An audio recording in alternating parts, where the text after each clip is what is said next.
ஷேய் ஏப்பா பிரமா பேசுகிறேன்.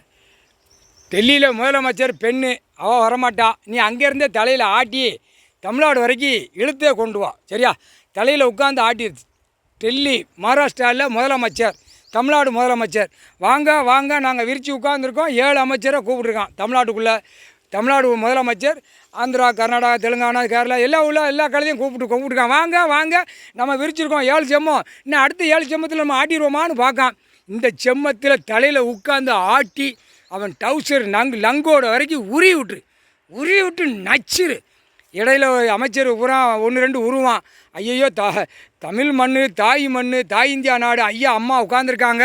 நம்ம போனோம்னா நமக்கு அந்த பனைமர கவட்டையில் கசைக்கிடுவாங்க. வேண்டாம், நமக்கு எவனா அசிஸ்டண்ட் இருக்கானா அவனை போய் அனுப்புவோம். மந்திரியாக இருக்கான், அவன் ஓடுறான் அவன் கூப்பிடுதான் அப்படிமா. அங்கிட்ட என்ன 7 அமைச்சரை கூப்பிட்ருக்கான். 7 அமைச்சரில் 2 அமைச்சர் 3 அமைச்சர் வரமாட்டான். பிறகு இவன் வச்சு நாற்காலி சேரில் செத்த பிணம் உட்காந்து வாசிக்கும். தமிழ்நாட்டில் உள்ள அமைச்சர் கோயான்னு வாசிப்பான். வாசிடா 7 செம்மத்தை சேட்டைவன்.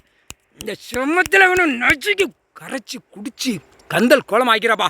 ஓடு 22ஆம் தேதி இன்றைக்கி கணக்கு நம்ம போட்டு அந்த கணக்குகளை மாற்றி திங்கக்கிழமை அன்னைக்கு எல்லா கணக்கும் பூரா கைரேகை போட்டு விட்டாரு. கைரேகை போட்டுதாருப்பா. கைரேகை பூரா புது நீதிமன்றம் திங்கக்கிழமை ஜட்ஜி எழுதிடுவார். கைரேகை புது நீதிமன்றம் 3/4 சத்தியம்.